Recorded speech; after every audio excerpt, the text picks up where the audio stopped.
All right then, hello people.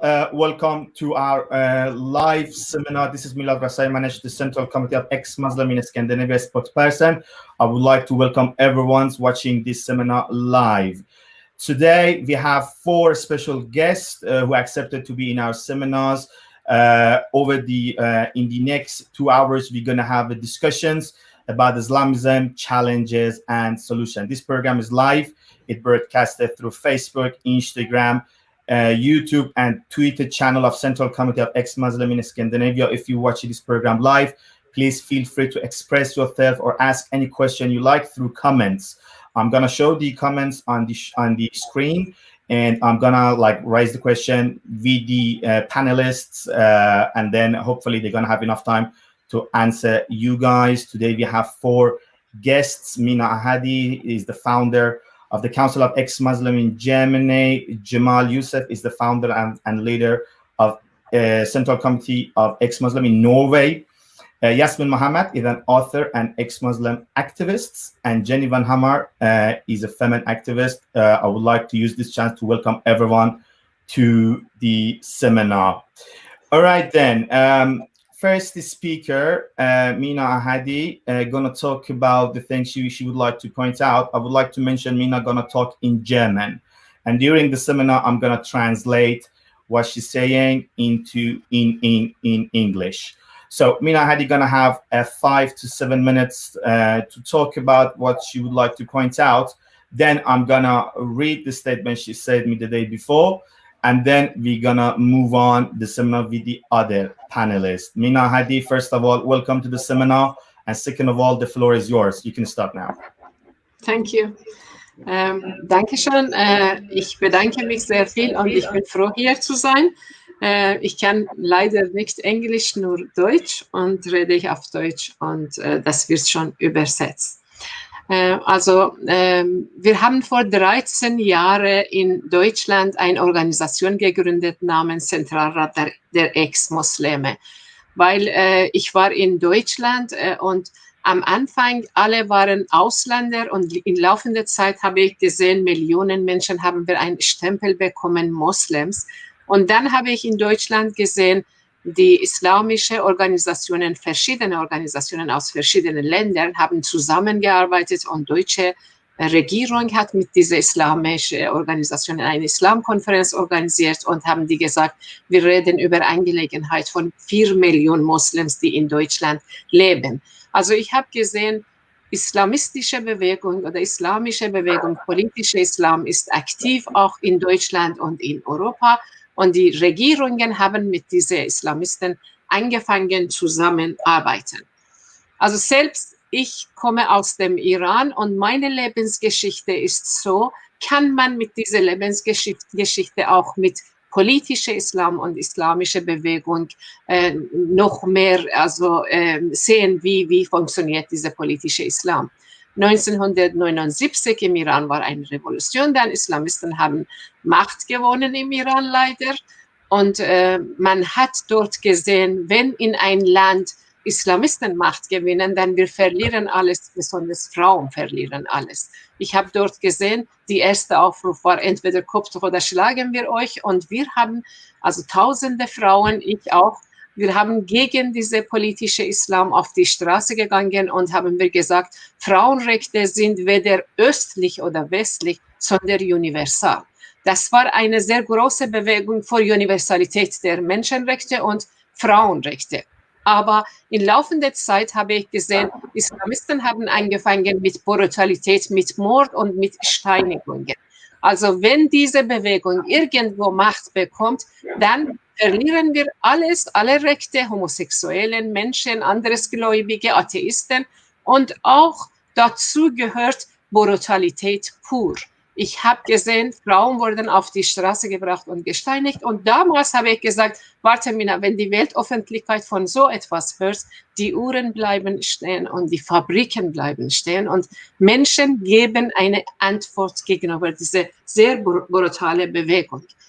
Aber wenn ich in diese Weltöffentlichkeit war, wenn ich 1990 nach Wien gekommen war und dann 1996 nach Deutschland, habe ich gesehen, Weltöffentlichkeit macht mit. und sieht nicht, das ist eine sehr, sehr wichtige Bewegung und man muss etwas dagegen tun. Ich habe in dieser großen Welt mehrere Veranstaltungen teilgenommen, in verschiedene Universitäten gegangen und Rede gehalten. Und ich habe immer wieder gesehen, erstens, Regierungen arbeiten mit dieser politischen Bewegung zusammen, mit der Hoffnung, dass die beruhigt werden oder keine Terror irgendwie eingefangen in Deutschland oder in Europa. Und auf anderer Seite habe ich Postmodernisten und Multikulturalisten gesehen, die glauben auch, Steinigung ist ein Kulturphänomen zum Beispiel und die Universalität der Menschenrechte oder Frauenrechte unter Frage stellen. Das ist eine wichtige Sache. Also wir haben weltweit sehr viele Probleme gesehen. Ich habe nicht so viel Zeit. Ich möchte aber hier betonen, nach so viel Terror und nach so viel Elend, wir müssen ein Konzept haben. Das ist mein Punkt. Wir müssen einheitliche Konzept haben im Kampf gegen politische Islam. Und das ist sehr wichtig. Wir müssen auch europäische Regierungen oder weltweit Regierungen unter Druck setzen und dieses Konzept durchsetzen. Erster Punkt auf meine Sicht ist sehr wichtig. Wir müssen klipp und klar reden, über welche Probleme wir reden. Also das ist nicht das Problem von Moslems, das ist nicht das Problem von 2, 3 Leute oder 100 Menschen, sondern das ist ein großes Problem von einem politischen Movement, politische Bewegung. Eine Teil sind Salafisten, andere Teil sind verbunden mit Erdogan oder islamische Regime Iran und die sind alle verbunden und arbeiten alle zusammen. Ich denke, wir müssen schon klipp und klar erklären, Terror und Mord, wir müssen alle verurteilen, auf die Straße gehen und wir müssen alle zusammenhalten, wenn zum Beispiel Islamisten verlangen, kein Karikatur von Prophet Mohammed, dann wir müssen alle weltweit das machen. Genau Gegenteil. Und ich habe schon gesehen, sehr viele Medien haben Angst, sehr viele Organisationen haben Angst und das ist nicht gut. Ich denke, wir müssen alle europäischen Regierungen unter Druck setzen. Die Organisationen sind nicht Vertretung von Menschen. Schauen Sie in Deutschland zum Beispiel, die deutsche Regierung hat mit diesen islamischen Organisationen genau vor einer Woche noch einmal eine Islamkonferenz organisiert und erklärt, 4 Millionen Moslems leben in Deutschland und die Organisationen vertreten diese Menschen. Ich denke, das ist total falsch und die Organisationen vertreten nur 2% von diesen sogenannten Moslems. Das heißt, ich verlange von allen europäischen Regierungen keine Zusammenarbeit mit Islamisten in Europa oder anderen Ländern. Diese Organisationen sollen als NGO-Organisationen beobachtet werden. Und wenn eine Organisation oder eine Person Mordaufruf gibt, diejenige muss festgenommen werden. Also eine klare Linie. Ich verlange von allen europäischen Regierungen. Ich möchte nur kurz auch sagen, also wenn ich sehr viele Veranstaltungen habe ich teilgenommen, relativ bekannt bin ich in Deutschland und ich werde immer wieder von einem Teil als Islamophob genannt. Islamkritik ist keine Krankheit und wenn man über freie Meinungsäußerung redet und nicht Islamkritik oder Religionkritik ausübt, dann ist das nicht freie Meinungsäußerung und das ist auch sehr wichtig. Ich denke, unsere Arbeit ist sehr wichtig. Wir machen weiter. Ich denke, wir müssen auch einige Forderungen haben. Zum Beispiel Kinder haben keine Religionunterricht, kein Kopftuch in alle Ämter oder Schulen. Ich denke, Burka muss verboten werden auf die Straße und ich denke, zum Beispiel in Deutschland, Islamkonferenz muss aufgelöst werden. Und letzte Wort ist, dass zum Beispiel Hamid Abdul Samad darf nicht in Islamkonferenz sehr viel reden, sondern Islamisten und Salafisten dürfen dort reden. Und genau deswegen Hamid Abdul Samad hat letzte Mal gesagt, ich gehe nicht in diese Islamkonferenz. Das heißt, Islamkonferenz oder diese Zusammenarbeit muss aufgehört werden. Dankeschön. Thank you very much, Mina. It was a great practice for my German, and I think most of the people kind of enjoy it. If you guys can understand sort of German. All right, I'm just going to translate what Mina said very quickly in English. If you just give me a second. I'm hoping that you guys can see it now, how it looks. Yeah, it looks fine. All right, I'm going to read it. It's now 30 years that we have organized the Council of Ex-Muslims. We started running the Council of Ex-Muslim due to the fact we immigrants got labeled as Muslims by government here in Europe. The Islamists got recognized as a Middle Eastern representatives, and Islamic institutes got public funds and promoted by public service broadcasters. My name is Mina Ahadi. I'm Iranian, and I have witnessed how the political Islam empowered in Iran after the 1979 revolution. And since then, how the political Islam has become bigger and massive, not only in Middle East, but the whole world. I would like to point out we are now facing a barbaric political movement which commit crimes against humanity under the name of Allah. I know many who had their body organs cut off, many who got stoned, many who got executed, and millions of people who are forcing to obey Islamic barbaric rituals. Nowadays, the ugly face of political Islam is exposed. Though Islamists are still attacking people on the street, the Islamic institutes and mosques and imams are still getting governmental funds. This is a global crisis. We believe it's about time that the world get united and solve the issue regarding the political Islam in the whole world. Firstly, it's our duty to talk about the political Islam. Our voice against Islamism must be loud and clear. We must all stand against the political Islam by all our powers. Sharing the Muhammad's cartoon as much as we can be seen as one practical solution. Governments in West must be under pressure to support anti-Semitist activists and organizations which criticize Islam and Islamism and fight for the right of atheists, LGBTQIS, women, etc. We all know that the ex-Muslim and Islam critics activists get threats on a daily basis. From those who label Islam critics activists as Islamophobe to those who send death threat messages, they all must be monitored and controlled by the government. We all must recognize the fact that children has no religion. Therefore, any attempt by the Islamists to interfere educating children must be forbidden by law. Hijab, both for students and teachers, must be forbidden at all schools and academic places. Burqa must be forbidden in the whole country. Seminars and conferences run by Islamists, which are such a shame for government in Germany and many other countries in the West, must be cancelled.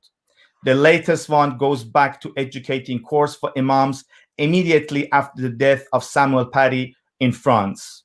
The seminar where a person like Hamid Abdullah Samad, who got no right to talk, and the seminar which was led by a person like Iman Maziak, the leader of the Council of Muslims in Germany. Therefore, Hamid Abdul Samad left the conference.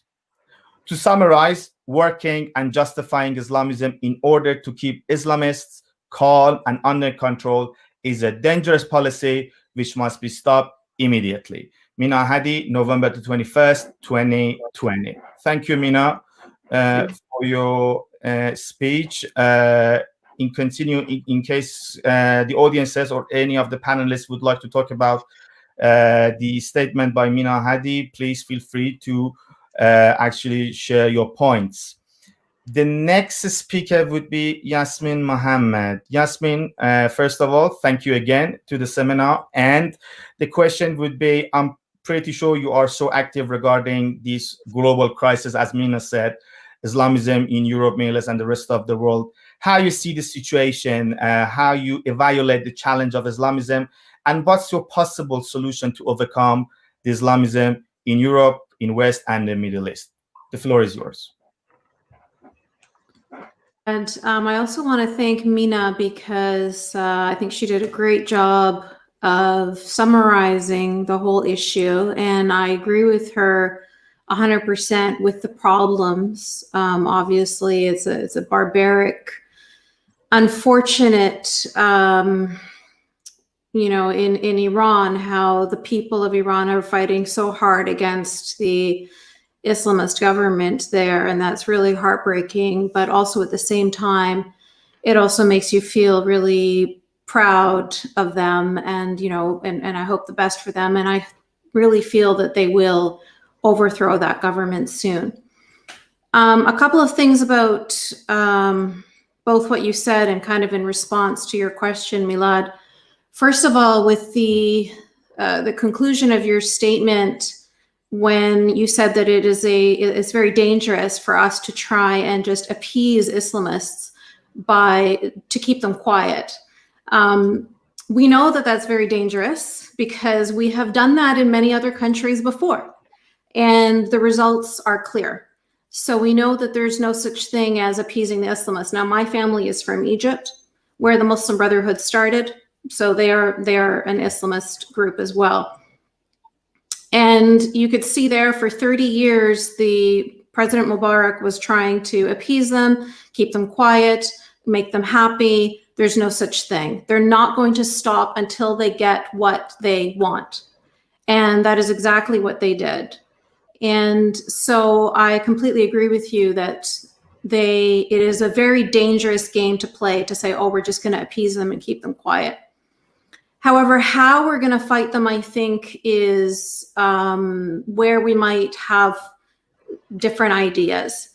I would like to actually raise a question before you go to the solution part of your speak. Why you think that Islamism, or like political Islam movement, is getting bigger and bigger? Like Mina Ahadi mentioned on this statement, after the revolution in Iran, 1979 revolution, the Islamism is getting bigger and bigger. What's the reason, you think? Why is fear? What is happening in the world?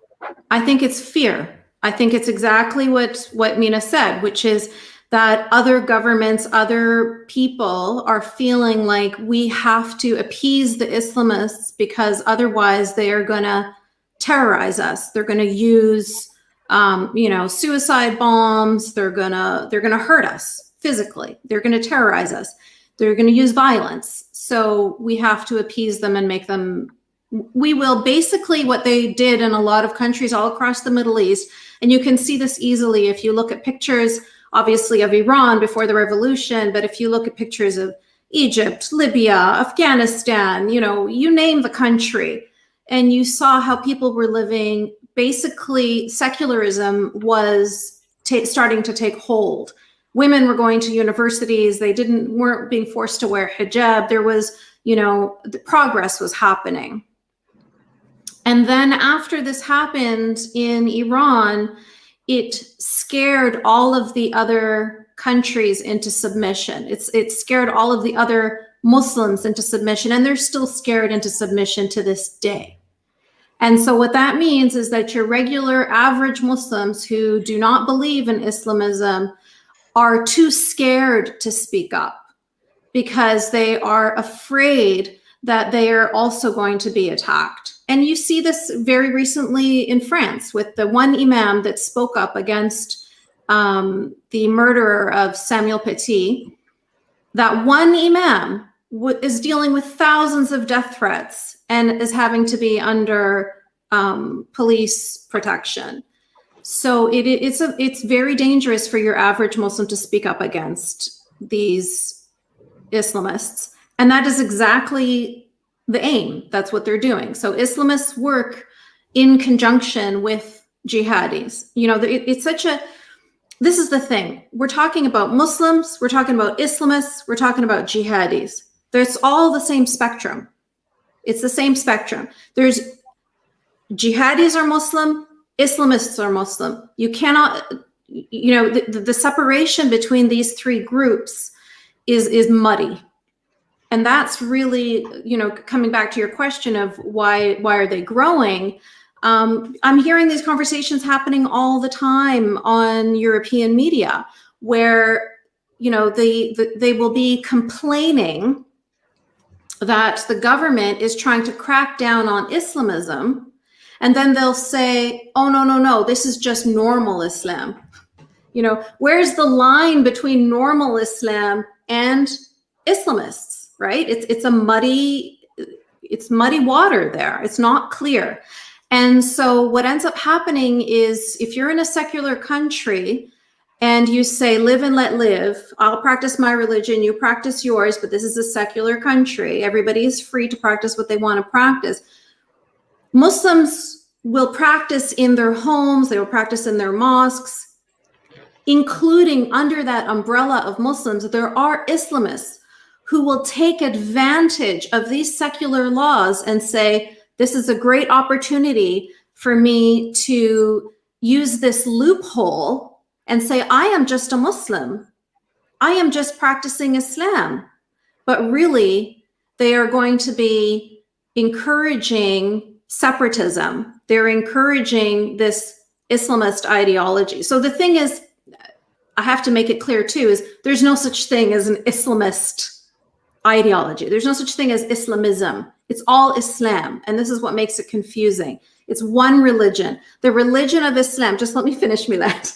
The religion of Islam is inherently political. So this is part of the problem. The religion of Islam is inherently political. And so even though the religion of Islam is inherently political, not all Muslims want to create a caliphate. They don't all want to create a separate political, they don't all want a khalifa. Muslim Brotherhood, Hizb ut-Tahrir, obviously, Islamist groups like that. So they are Islamist movements within Islam. Now, I don't know, how clear I can make myself in such a limited amount of time. I would like to ask you a question. Mm-hmm. Yeah, sorry to interrupt. It's a fair point to criticize Islam and say, people believing in Islam has the potential to do something radical, something that we call it like Islamic terrorism. But at the same time, I didn't say that, but yes. Governments, there are some governments, there are like specific political movement that like financialize, they pay money to the Islamic groups to be bigger, advertise and stuff. The question would be, there is no real difference between the majority of the people who are labeled as Muslims and those groups who are actually getting money from the governments to practice Islam in West.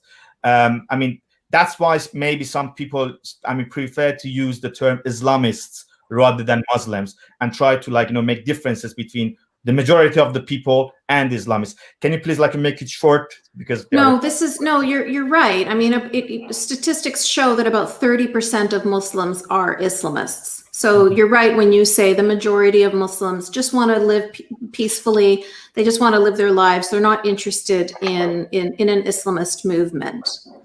But the reason why my government, your government, so many governments around this world are supporting Islamist movements is because they think that they are supporting Muslims. They are trying to do the right thing. They are trying to be supportive. But because it is not a clear differentiation between Muslim and Islamist, Muslim Brotherhood people aren't going to say, I am Muslim Brotherhood, right? When the Muslim Students Associations are doing their dawah, or when the Council of American Islamic Relations is doing their dawah, they're not going to say, we are Islamists, right? That's something that we will recognize and we identify them as such. All right. And I think that's the problem, is there's identification. Can you please answer this question? The question asking about the solution, it's going to come after the first part, but this is a really specific question. One of our audience is asking, I want to ask her if she have any canal in Arabic language, please. I want to visit her Arabic channel. I think channel. How he can find you. I do not have an Arabic language channel, and people have asked me that many times. So that is something that I will be considering in the future, but currently I don't have one. But Mina mentioned Hamid Abdus-Samad, who is amazing and wonderful, and I 100% recommend him. Watch his channel, Box of Islam, and he has many, many videos on YouTube that you can watch. All right, then. Thank you very much. The next speaker actually of the seminar would be Jamal Yusel. As I said, he's the founder and the leader of Ex-Muslime of Norway. Thank you, Jamal, for being here. The question for you would be, you are actually criticizing the lefties a lot, I think, and then you think politically somehow what so-called lefties are in charge of, Islamists to be more promoted in West. If I'm wrong, you can correct me, and then you can start talking about the points you would like to talk about. The floor is yours, Jamal. Thank you, Milad. Thank you very much. A lot of things have been said, and I'm totally agree with both Mina and Yasmine, actually. There is a lot of problems, Yes, why Islamists are growing in the West? Of course, it's because of one of the reasons is the left wings, most of them, the Islamo left wings.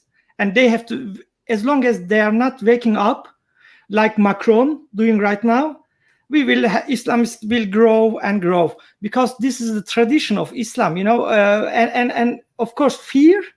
This is a mix of fear, ignorance, and political agenda conflicts in the West. This is the reason that Islamists are growing, I believe. And this, of course, then is left wing. We have to talk about it. And but the biggest problem,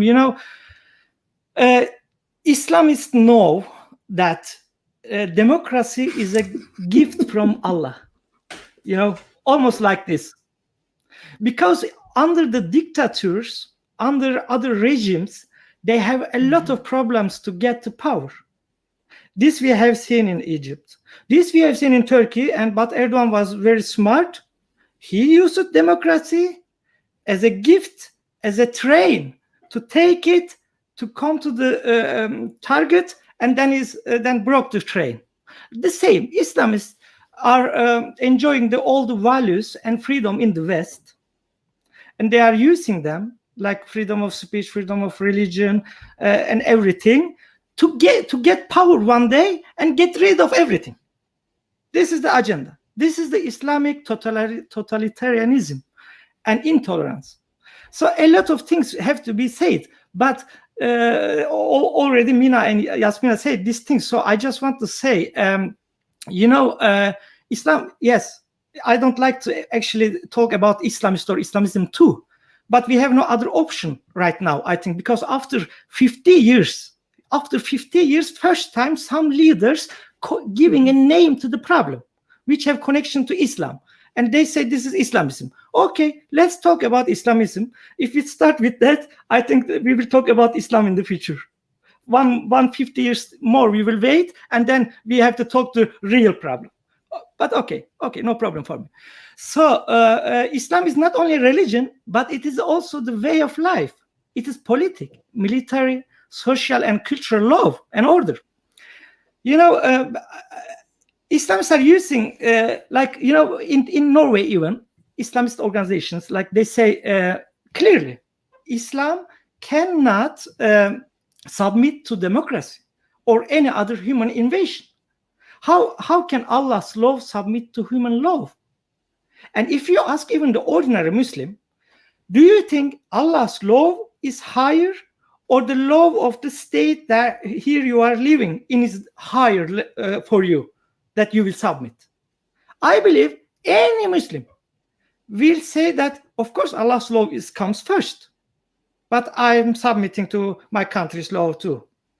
And now I'm not hateful, okay? I don't say that Muslims are like this, but this is Islam.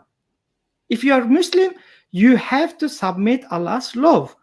It's no problem. But Jamal, how much you, yeah. Jamal, I would like to ask you something. Like, Christianity is adapted to democracy. Yeah. Why you think Islam cannot be adapted? Maybe some Muslims are not doing a great job. Of course, adapted. So we are fighting, but how can be adapted? We have to challenge. They have been ridiculized, criticized. Without today, nobody is getting killed by some Christians because of their ridiculing or making caricature of Jesus. But let me just talk a little bit. I can use my time to talk about a little bit about France. I must express the joy and relief I feel after Macron and the French authorities show that they put human life higher than God's, prophets, and other fantasy figures by putting up Muhammad's caricatures on buildings and billboards in public. And at least, and not least, most importantly, the authorities will be involved in making a book of religious and political caricatures that include Muhammad caricatures in the schools. And this is the first time. This is like something's new. It should happen long before that, at least after the first massacre of the Charlie Hebdo massacre. They should put all caricatures on the wall of the government buildings. They should say that, yes, we will make books which will include Muhammad caricatures. This is the way you will combat Islamist movement, that you will show them, maybe this is the solution now, I'm talking about that, but we are not giving up our values. This is more important than any other religion or fantasy figures you are believing. So so this is a start, and I think it will be good because it's come from high level. But I don't trust any politicians. They are politicians, but at least Macron is said clearly, Islam in deep crisis. We know that Islam have been deep crisis in the last 1400 years, but it's never late, you know. And when he did that, he's leftist or rightist, I don't care. When somebody say something's right or do right, we all have to support. So I'm now missing other country leaders support to Macron. Yeah, that was my next question. Recently you wrote an article saying like all the people and like politicians in the Europe are supposed to like support and follow what Macron is doing at the moment. Why you think so? And why because this is not about France. This is not about only France. This is about our freedom values in the West. This includes every country. Because think, all the Western countries have imported a lot of people in the last 50 years from the countries where there is less freedom or no freedom.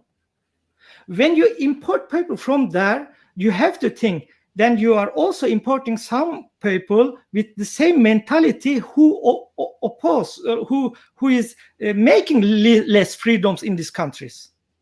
And when you bring them here, and when you couldn't integrate them, assimilate them, what will happen in the future? They will demand, or they will fight, or they will work hard to implement their values. And every country now have the Islamists. We have Islamist organizations. They are not not just in the mosques. They are in government. They are in media. They are everywhere, and they have the victimhood mentality. This is the biggest weapon which Islamists have today.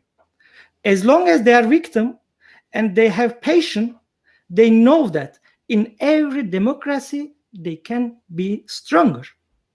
So we have to challenge, and Macron doing that.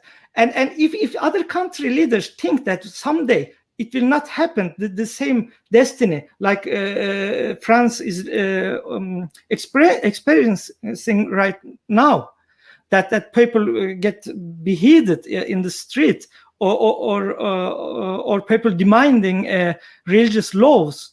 If they think it will not happen in Norway and Sweden or England or Canada, they are taking wrong. They have to wake up. This is not about Macron. This is not about France. This is not about only ISIS. This is about the Western values meeting with one savage and really backward mentality. Are all Muslims like this? Of course not. Let me say this because of all the time we have to repeat. When we are talking about Islamism, this is not about the people that all Muslims are really bad people. They are not. But we have to really confront Islamism. Okay, I accept first time in my life. Yes, okay, we will talk about Islamism, because before I talk all the time about Islam, because I'm searching for theological debate. We have to bring the Enlightenment age in Islam. We have to wake Muslims and think critically about their texts and read and see the truth about their religion. But it looked like whatever we are doing, we are labeled as racist or Islamophobe or haters in the West by the leftists, most of them. So, okay, if some leftists like Macron, for example, want to bring Islamism and challenge Islamism, then I think it's a good start, a late start, but a good start. Then let's support him. Let's talk about Islamism. Yeah. Jamal, before we move on, I would like you to answer this comment as well. Calling say, why do you think Macron is left to deal with fundamentalism alone? Why are the nations falling to support him? Are they way too afraid of the backlash? What do you think? I think, like Yasmine said, fear. First of all, because now I'm sure that Austria is supporting Macron, because they have experienced the same situation right after Paris attack. So they are not afraid, because they give up now. They are giving up. So it is like this, this hypocrisy in the West. Like they have to leave the drama or massacre first to wake up. And this is tragic. The thing. This, France had over 300 deaths in less than 10 years from Islamic extremists.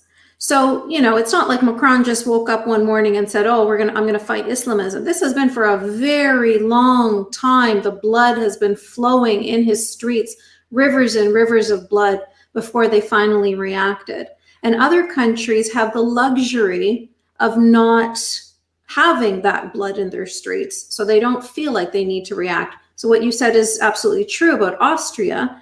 They are having the blood in their streets, so they are feeling that they must react. And that's really what it comes down to. It's just like they don't feel like, they don't understand this is a global problem. They're just looking at it as individual countries. Yes, yeah. And just I saw one comment from Indian actor, a bunch of Macron fanboys. This guy don't know anything. I'm not fanboys of Trump, my friend. Are you okay with that? It's not about Macron or Trump. It is about the right thing, okay? And this is the problem. It will happen. It has happened. Terror, Islamic terror. I remember some years ago, even it was really difficult for many media in the West to name Islamic terror. Thank you. Do you remember that? But now maybe we can get over that.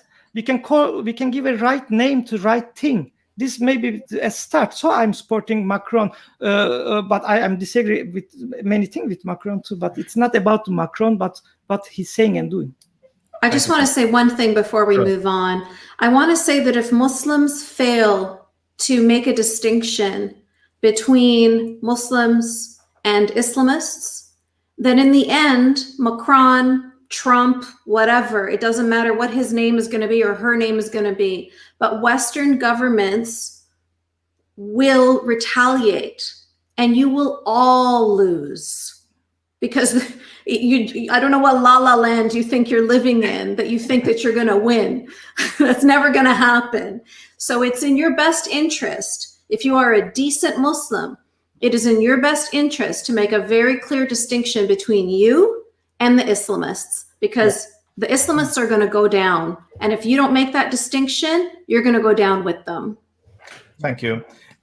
Before we move on, it's like 42 minutes. Jenny is very quiet. I would like Jenny to join the seminar. But before that, I would like to answer Indian, this guy actually.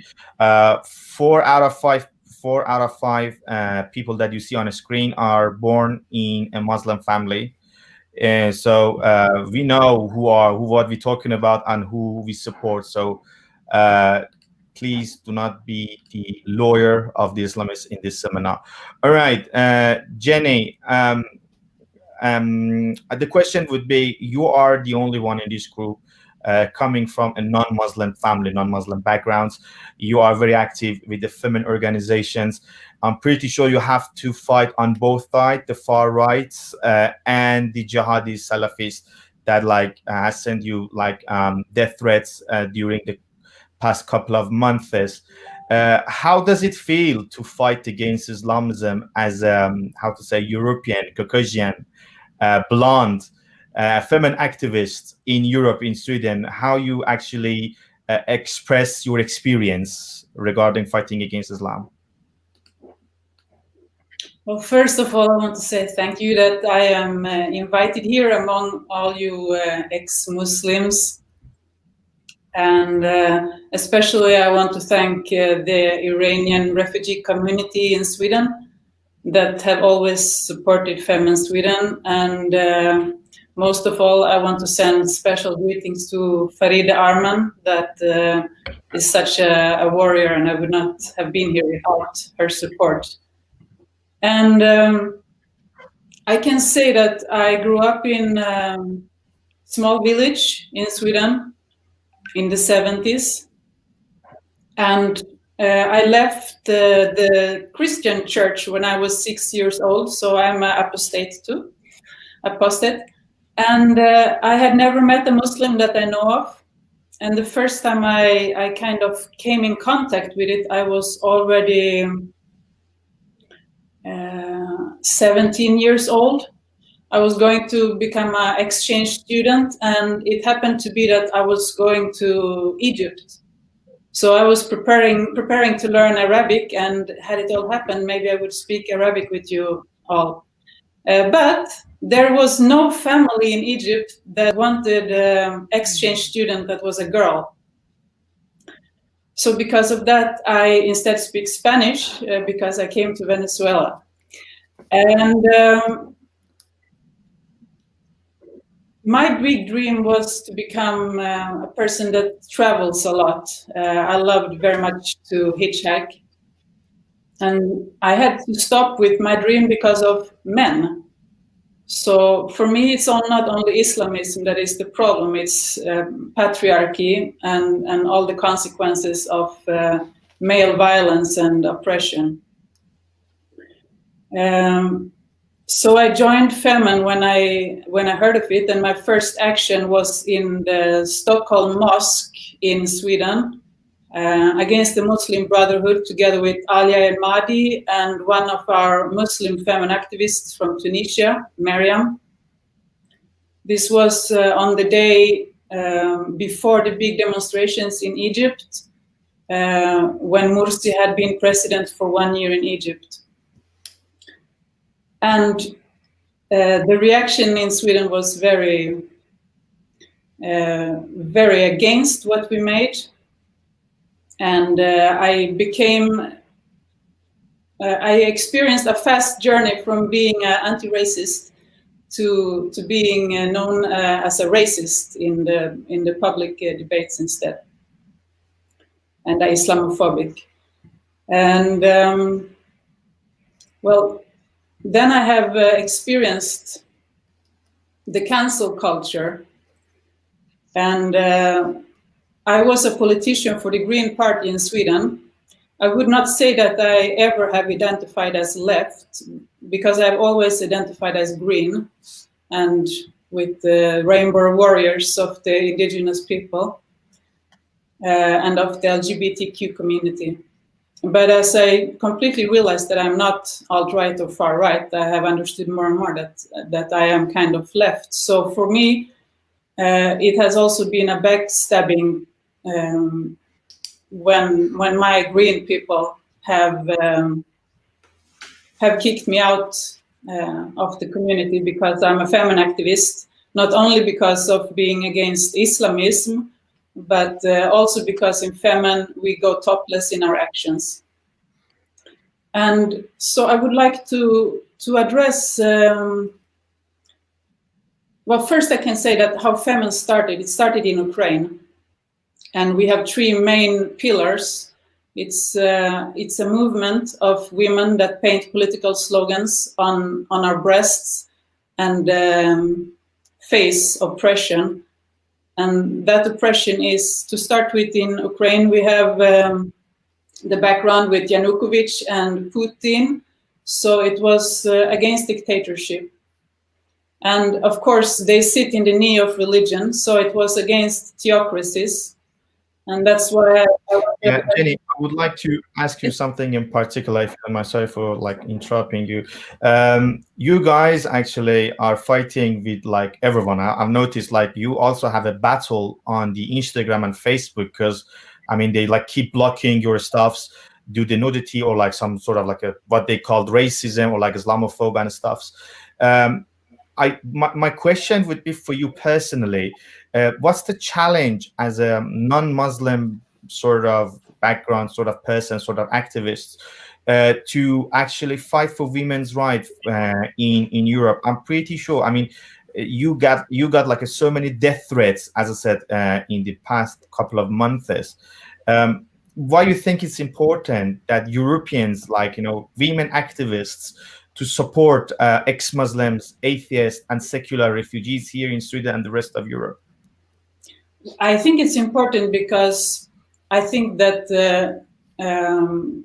well, I will be a little bit Macron fanboy here too then. Because I think what he's doing now is good, because there needs to be specific but more detailed than what he has than what is seen in his draft now. But there has to be direct political action against Islamism and jihadism. But for the long term, what I believe in is what we do in Femen is the shock therapy, always exposing what is forbidden in Islam, what is supposed to be offending them in Islam. So what I believe is necessary to support is not less multiculturalism, but more and more biodiversity, and making a society that is so nice to be in, and that is so lacking all that hypocrisy that I find that Islamism is really a pillar of. I think we need to create another society, that we need more people.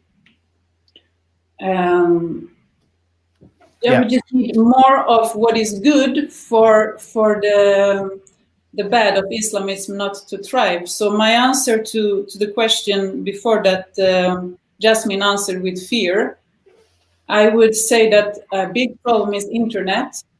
I think that's the difference, why it's been growing so much. And I agree with Jamal that there needs to be more support for cartoonists, for activists, for artists.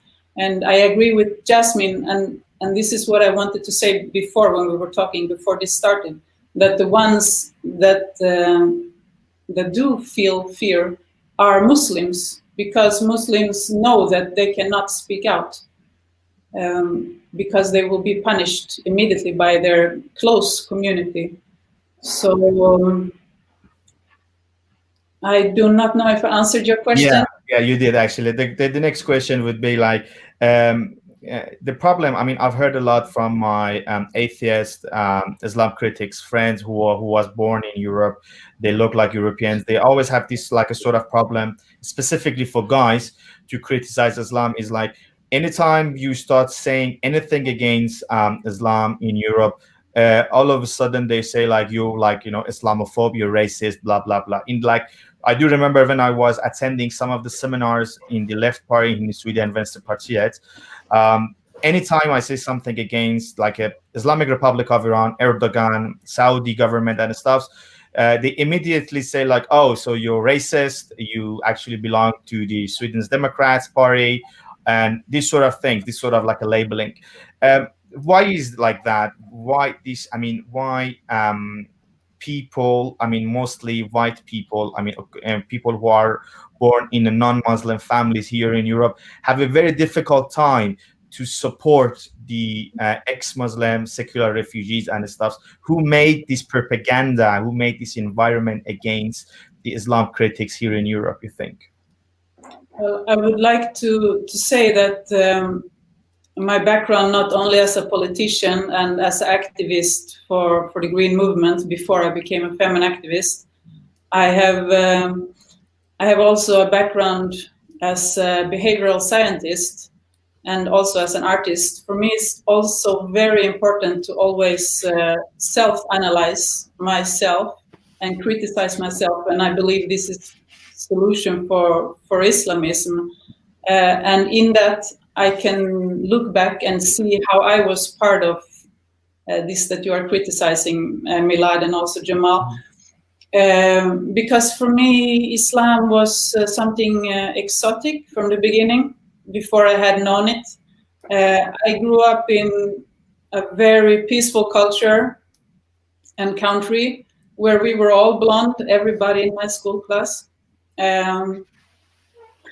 So what I think is very good with you refugees in Sweden and in Scandinavia is that you have the experience that most of us who have not lived in wars, who have not lived under dictatorship, we lack this experience. And that's why even our prime minister came out after 2015, when many refugees came from Syria, and said that we were naive. And in the middle of this, the right wing never really left after the Second World War and Hitler and the Nazis. That roots are still in Scandinavia. They are still in Germany, I think. They're still in Norway. They are still in Sweden, in Denmark. We still have the roots of the Nazism. But not knowing enough about Islam, there is a lack of understanding that Islam and Islamism is also far right. I would say most people don't see how Islam is and Islamism is far right and very conservative and very anti-women rights and misogyn and sexist, and it's based on the same idea of the woman staying in the kitchen, taking care of the children, keeping modest, giving birth to many children, no abortion, and the movement that we see now in Poland with Catholicism. So for me and for Femen, we see how it's very connected. It's theocracies, it's the patriarchal religions. They have the same fundamental misogyny and sexism. But I think many people fail to see that Islamism is far right. If they would see that Islamism is far right, they would be more against it. Can I just add something? Sure.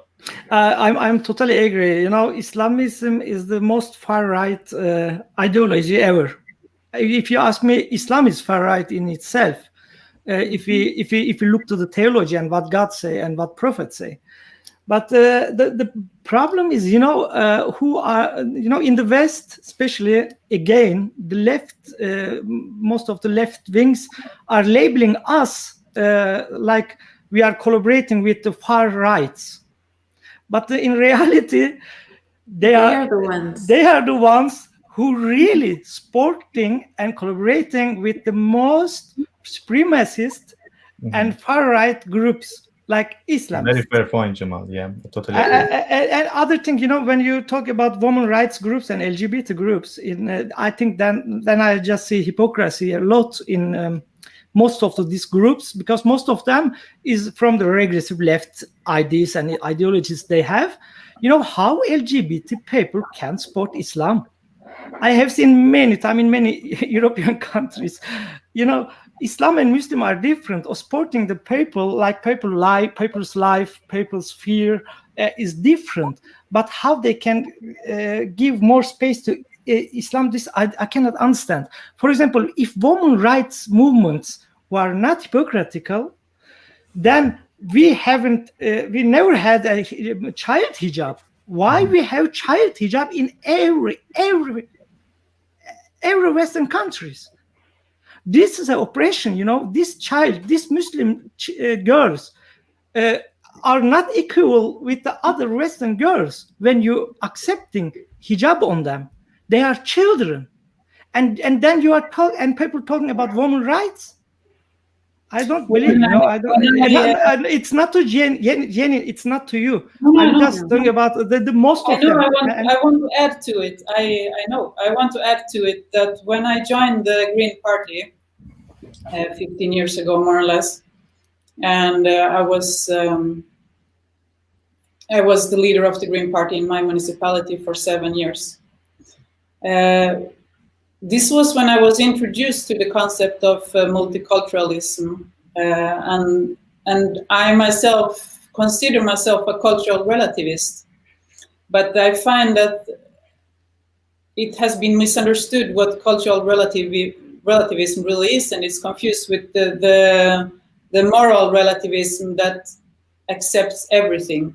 For me, the real cultural relativism is that you have the capacity to see something from somebody else's perspective, and that makes me, I think, able to understand from what perspective somebody that joins the Islamic State comes. What is a jihadi perspective? What is the perspective of the girls that they prefer to go in hijab to school, even if they know that it's not welcomed by the far right in Sweden?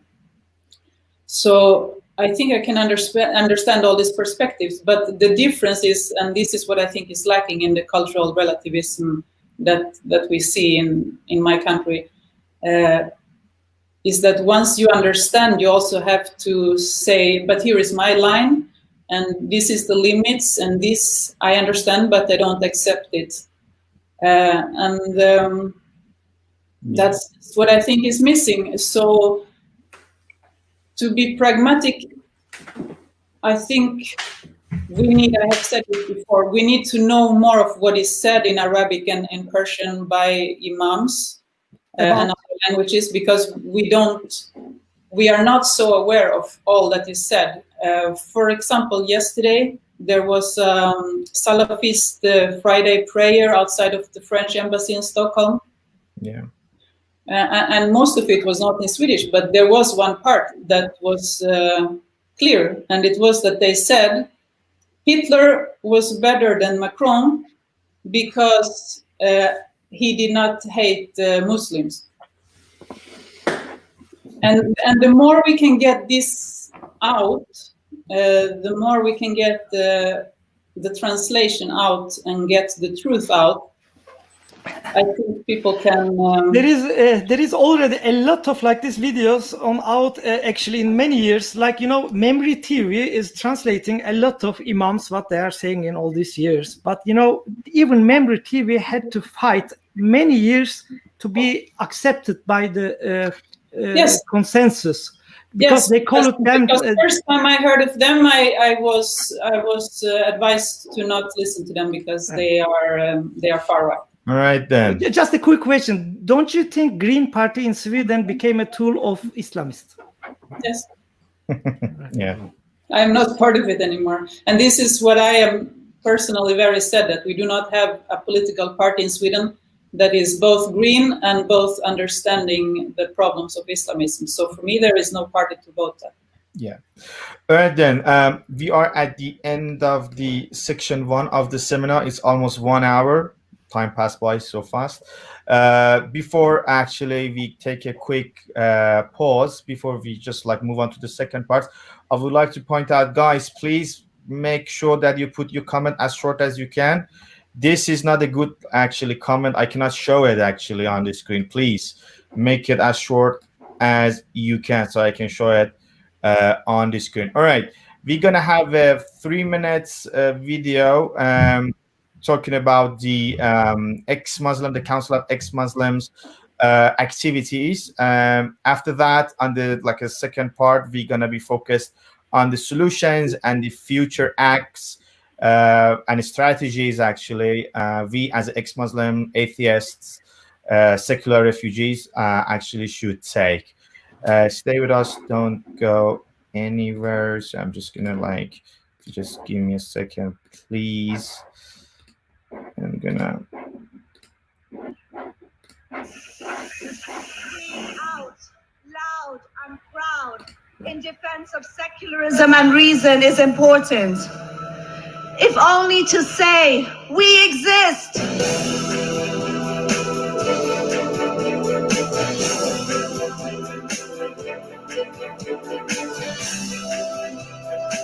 On February the 28th, 2007, the Central Council of Ex-Muslims and its campaign, We Have Renounced, were introduced to the public in the Federal Press Conference building in Berlin.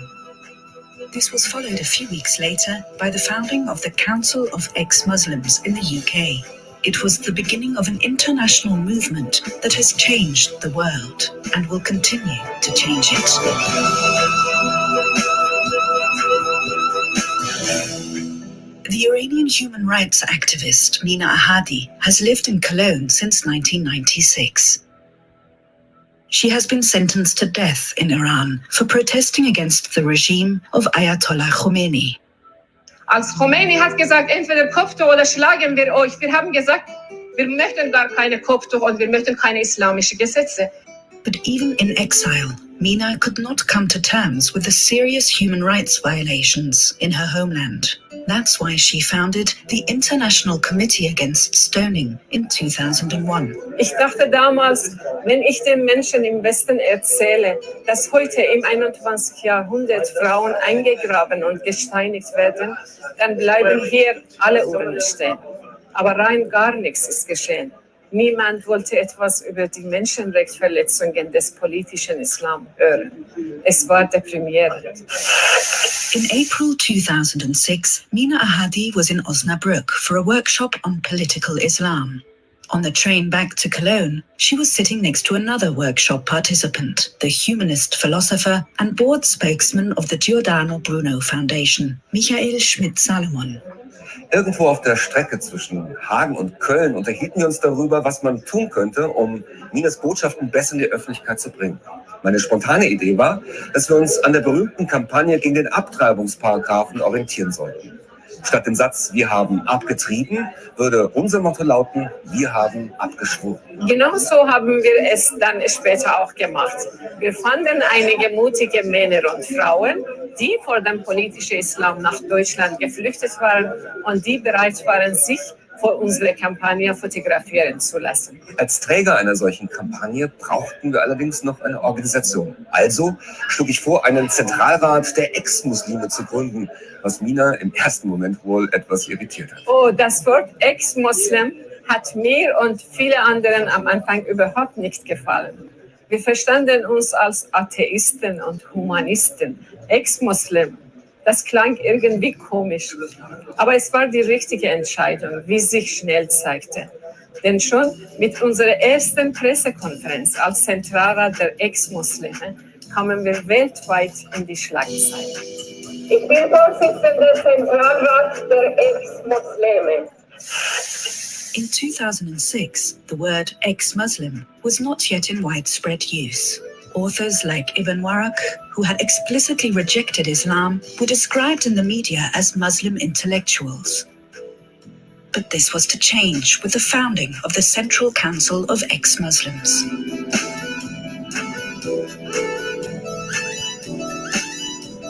If you Google the term ex-Muslim today, you get millions of hits.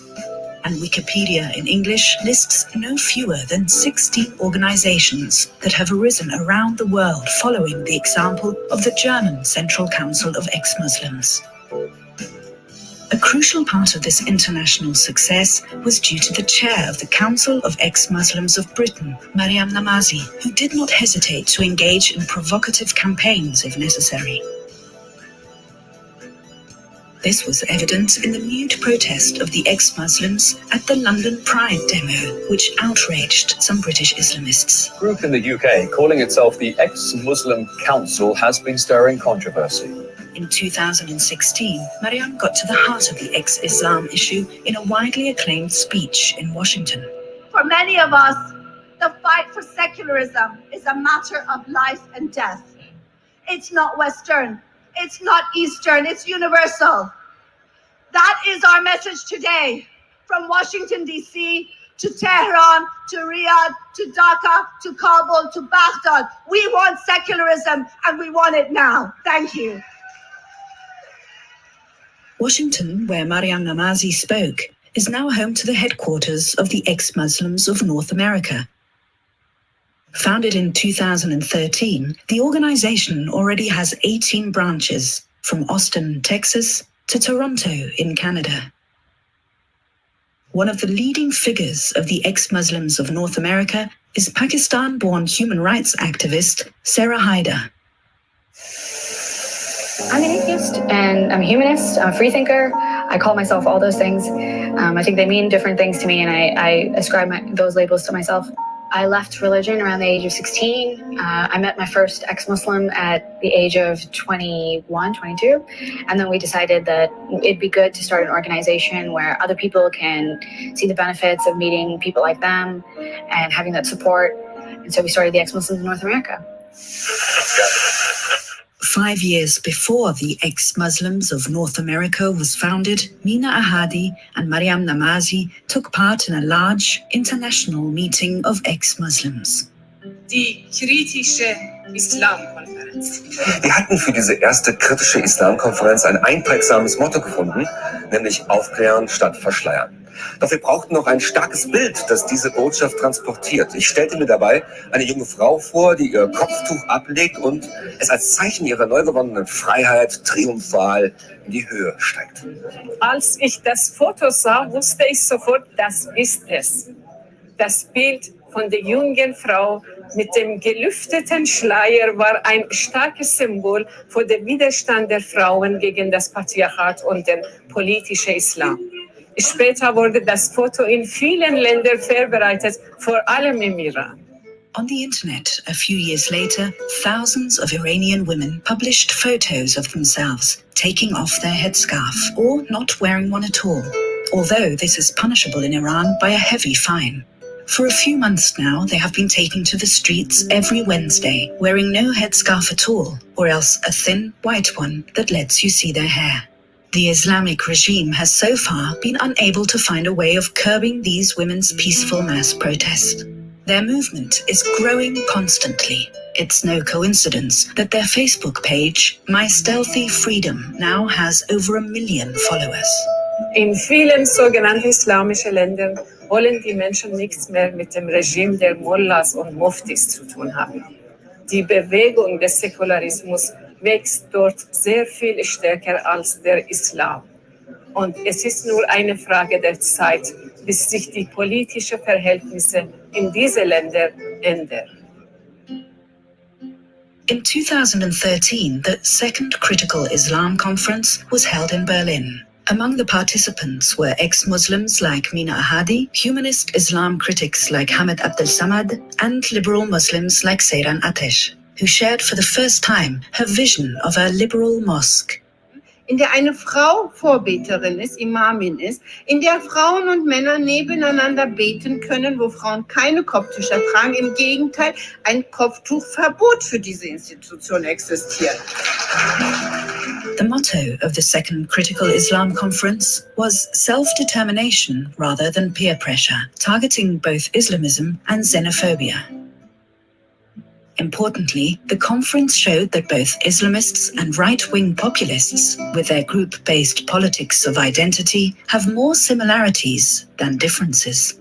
A message which Western liberals and left-wingers all too often fail to understand. There are some on the left, and I say this as someone who is firmly on the left myself, who defend Islamism as a defense of people's culture and religion.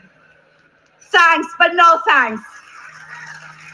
When people say that secularism is a Western neo-colonial demand, I don't know whether to laugh or to cry, because no one understands the need for the separation of religion from the state than those who live under the boot of the theocrats. Die Bewegung der Ex-Muslime und der liberalen Muslime ist heute wohl eine der wichtigsten politischen Bewegungen weltweit. Sie ist nicht nur eine Avantgarde zur Verteidigung der offenen Gesellschaft gegenüber dem politischen Islam in Saudi-Arabien, Ägypten, Syrien, Pakistan, Bangladesch, der Türkei, dem Jemen oder dem Iran, sondern zugleich auch das wirksamste Gegengift gegen die Internationale der Nationalisten hier im Westen, gegen all die Trumps, Putins, Orbans und Kaczynskis dieser Welt, deren politische Macht nicht zuletzt auf der Angst vor den Muslimen gründet. Their campaign for the principles of the open society, for freedom, equality, Individuality and secularity is important. But many ex-Muslims and liberal Muslims have paid a high price for their commitment, like Raif Badawi, who was sentenced in Saudi Arabia to 10 years in prison and 1,000 lashes, or the Iranian rock star Shahin Najafi, who had a $100,000 bounty put on his head after he was accused of blasphemy.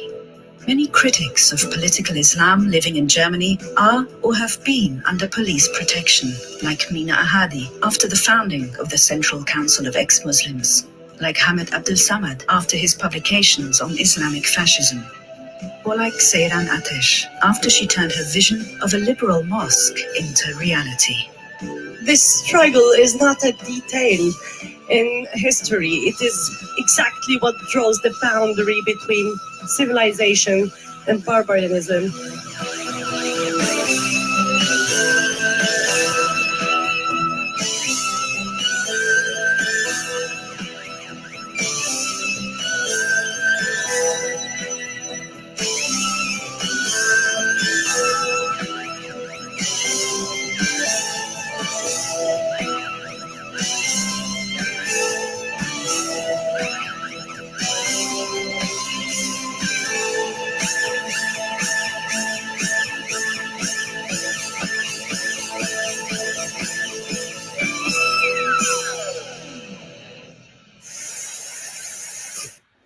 All right, then, guys, thank you for being patient watching the video. It was quite a long video, I guess.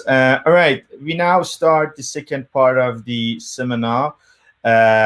Please try to be more focused on the strategy and the solution we should take, and hopefully we can just end the program like around 45 minutes. Mina Ahadi, I would like you to mention the points you would like to talk about. Your summary. I mean, if you want to summarize anything, or if you have points you would like to express, please do. Meanwhile, I just want to point out Nariman is here. Actually, this guy is in charge of the Arabic channel for the Council of Ex-Muslim in Germany. So, guys, if you have any question regarding the Arabic channel, please contact Nariman. Actually, I cannot read the surname, but yeah, hopefully he can just put the comments. How can people contact with him? All right, Mina, the floor is yours. You can talk in Farsi, and I will translate it for the audiences. Please.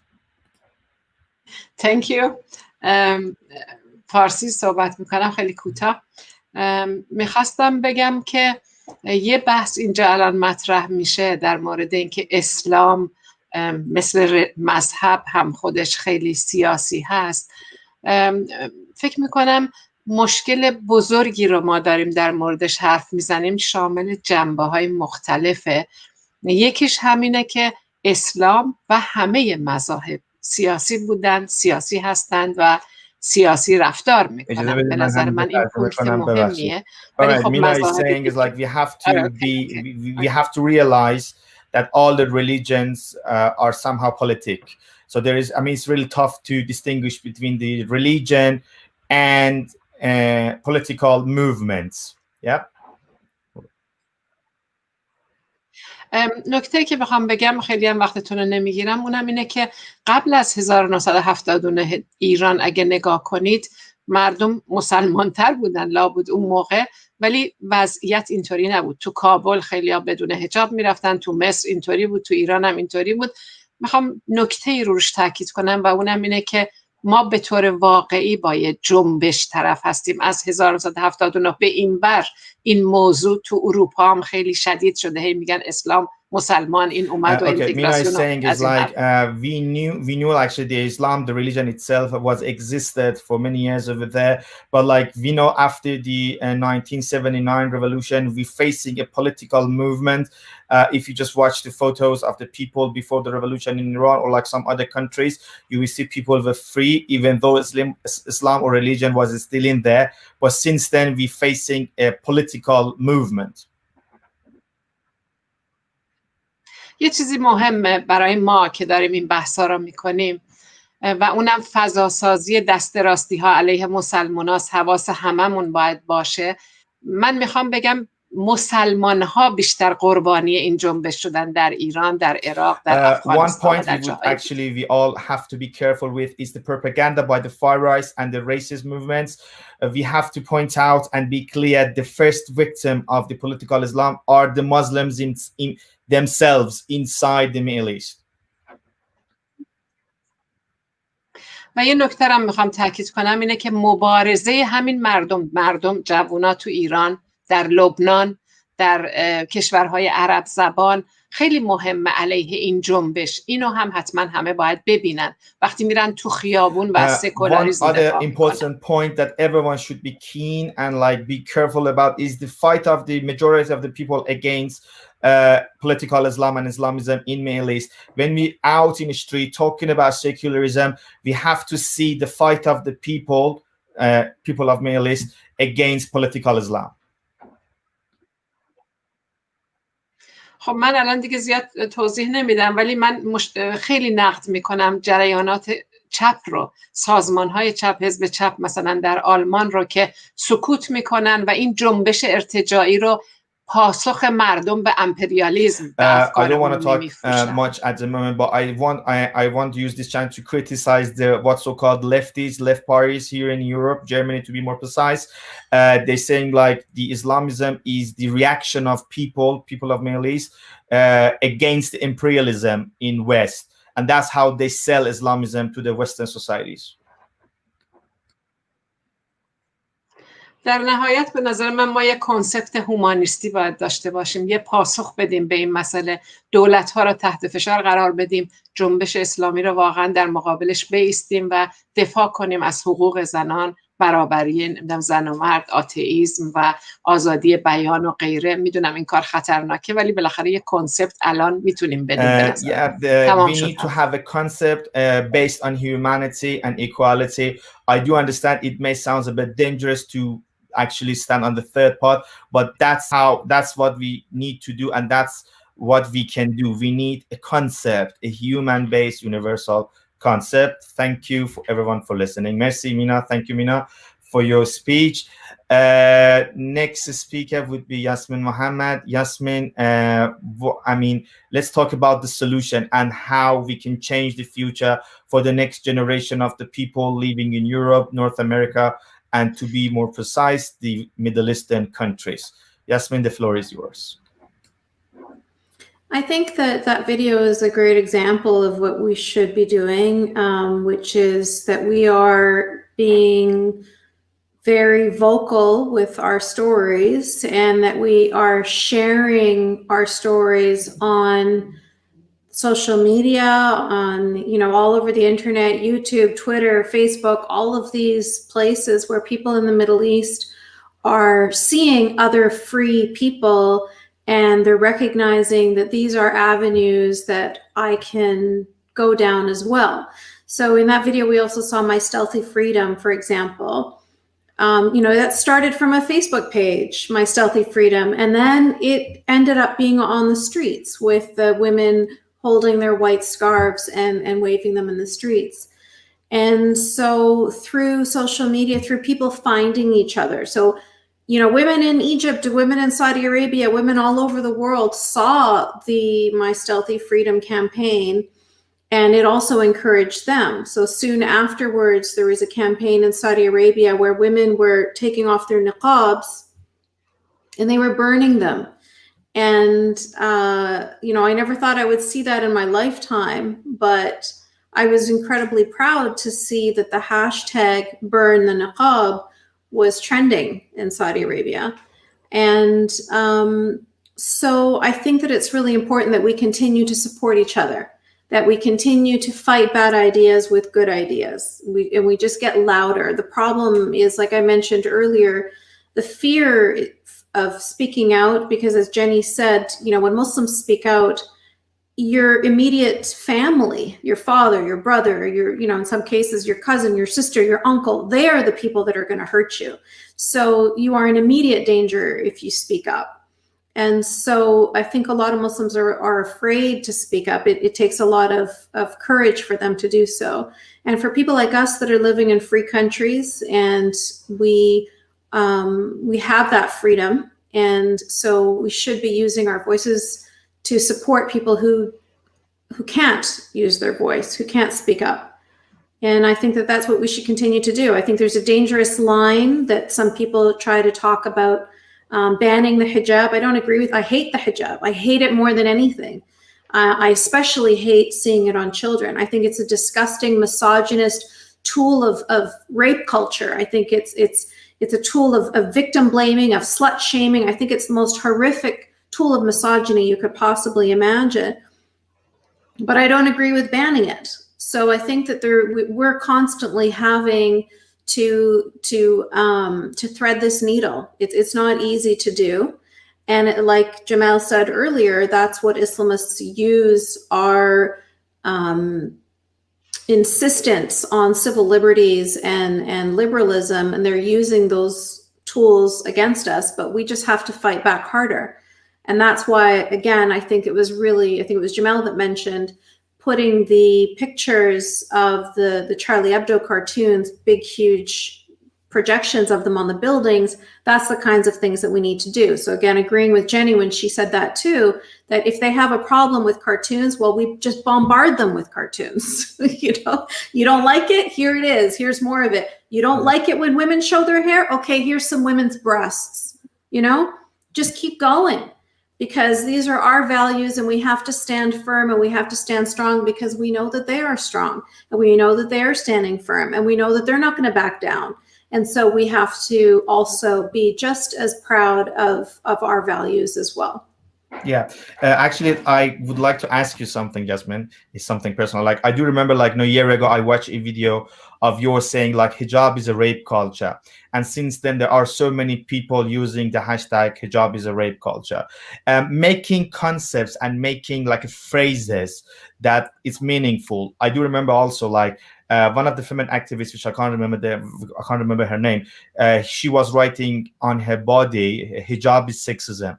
And since then, there are so many people repeat it again and again through the social media, creating concepts. How important you think it can be if we just, like, make, how to say, concepts, or, like, specific expressions that people can use on a daily basis. How you evaluate the importance of that? That would be the question. Yeah, no, I think you're absolutely correct. That's what we have to do, because these are big, huge, confusing concepts for people. So it's like Jenny said in the beginning, when she first heard about this, she wasn't familiar. She thought that it was people being xenophobic. She thought it was people being bigoted. She didn't understand that these are people that are fighting against a fascist ideology, right? She understands that now because she did her research. But unfortunately, most people aren't going to do the kind of research that Jenny did. I am incredibly grateful to Femin. They are the only feminist group that are unapologetically against Islamism and against Islamists and against Islam in general, the misogyny in the religion. But most people aren't going to do that kind of homework. Most people aren't going to do that kind of legwork. And so I think you're absolutely correct. Having little bite-sized, clear things for them to understand. One of the very first hashtags I created was Islam is alt-right. Because back then everybody was using the term alt-right to show that it's even further right than you can imagine. You can imagine the most fundamentalist evangelical Christian, and Islam is 100 times worse, 100 times more to the right than that. And people don't recognize that. They think that somehow an ideology that will murder people for being gay, or an ideology that will murder people for being atheist, or an ideology that will imprison women for not wearing modest clothing, somehow they don't recognize that that ideology is on the far right. What, do you think that those are left ideals? Do you think that's liberalism? Like, it doesn't make any sense, but they just never stop to think about it. They see brown skin, they see exotic names, and they make an assumption right away. If you're against it, it must be because you're a bigot. Thank you. Thank you very much, Yasmine. All right, Jamal, I'm going to come back to you. Why you think people should join the Council of Ex-Muslim in Norway? How you actually how important you evaluate your activities, and how you think you can overcome the Islamism in Norway, to be more precise, and the rest of Europe. The floor is yours. Yes, we are doing our contribution to the Enlightenment age in Islam. I hope we will get there. But we are all of us who call themselves ex-Muslims, they are giving their contribution to make Islam more less dangerous for everyone, mostly for the Muslims self. So we are doing what we are doing only when we are calling ourselves like ex-Muslim. Many people asking us still, why you call yourself ex-Muslim? First of all, because there is a problem, still there is a big problem to be an ex-Muslim today in 2020, because we want to point out, I am ex-Muslim and I'm here and I'm not afraid. It's enough with all these apostasy and blasphemy laws in Islam in 1400 years.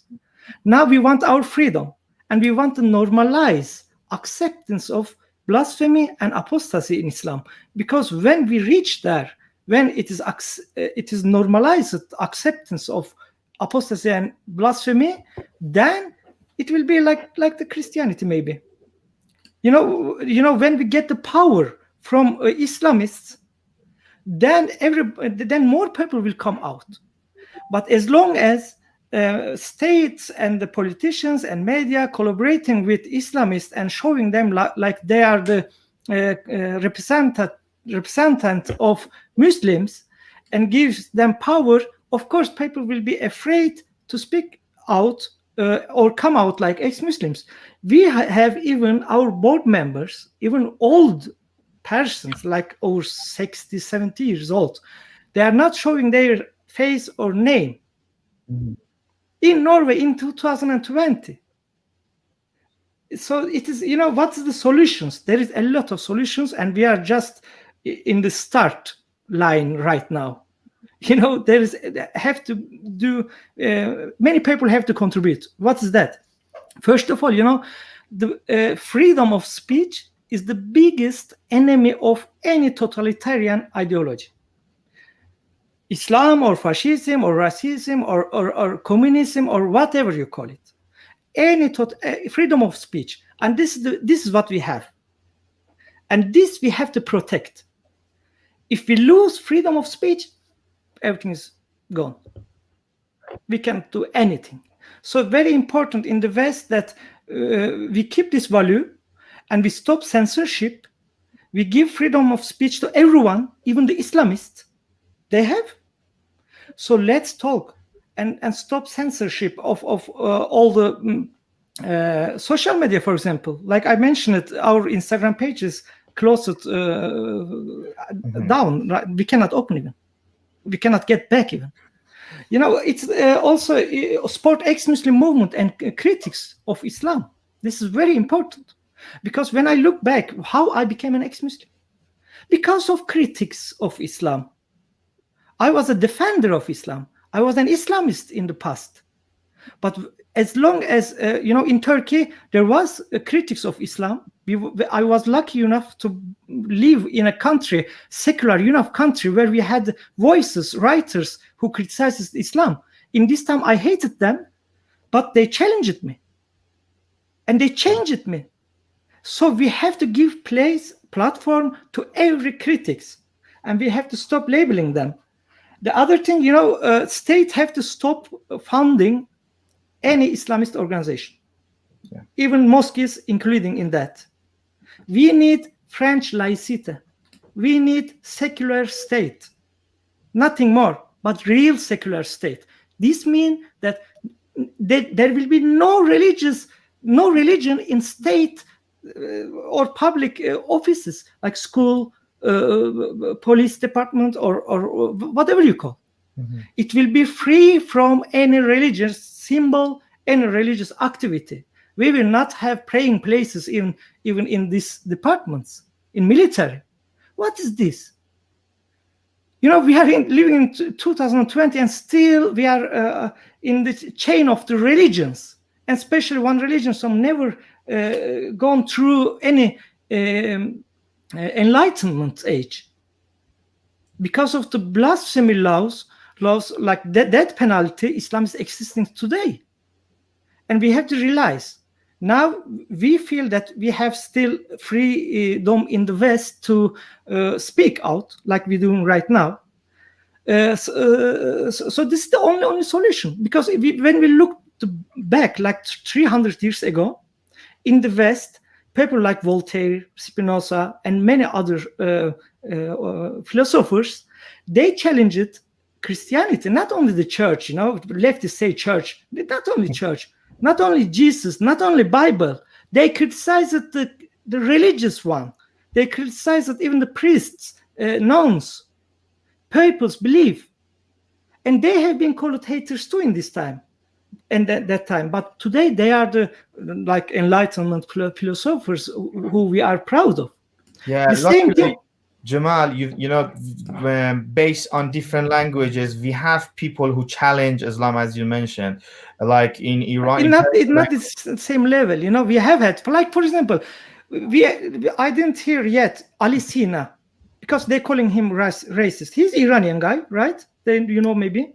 Can you mention the name again? Ali Sina, Mina Ahadi, maybe. Ali Sina, I'm not really sure. We don't know his face.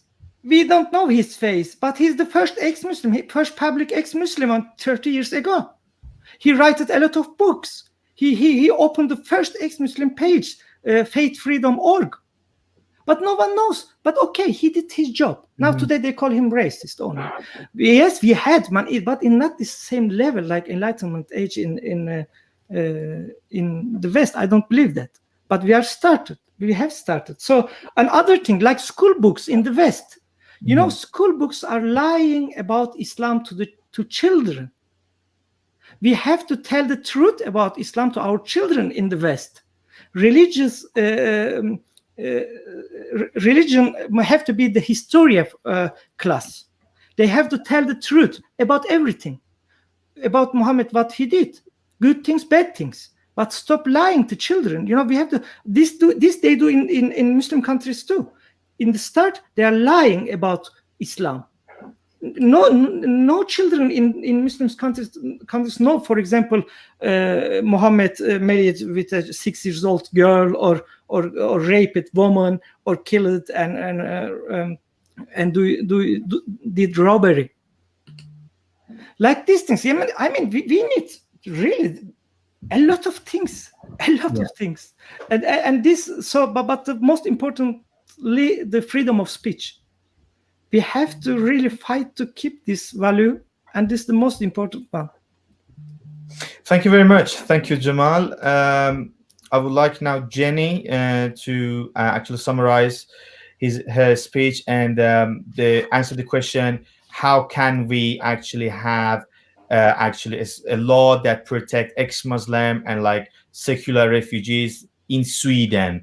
How actually we can just like convince the government to understand the threat of Islamism here in Sweden, and how actually the activities that feminine organization and you as a feminine activist in Sweden can affect the process of changing law here in Sweden. Jenny, the floor is yours. I might ignore your question and just answer a lot of questions. First of all, I want to say, of course, freedom of expression, but yes, freedom of expression, not only speech. As you maybe notice, I'm not a great speaker, but I am an activist and I'm a painter, and in expression you get so much more, not only the speech. But I would say that, at least for me, and maybe for all of us, what is even more fundamental than freedom of expression is our bodily integrity, and this is what is lost for women in Islamism. And I would say that we cannot cure hypocrisy with hypocrisy, and the truth is that we do not have, as women, bodily integrity anywhere in the world. So one beginning to fight Islamism, because I think it's necessary to it's necessary that Muslims understand and recognize the double standards, the victim blaming, and their own hypocrisy. For example, in the Quran, it's important to be, the things that are important. It's like it's important for Muslims, but then you ignore it with oh fuck, sorry, I'm losing myself here. The self-insight and the humility. It's something that is important for the Muslims, but this is what I, from outside, experience as what is most lacking. It's the most lacking thing from what I see from Islamism is the self-insight and the humility, and then it's a lot of speaking about. Tolerance, that Charlie Hebdo, that France should show more tolerance, but it's always we are expected to show what Islam and the Quran does not show to us.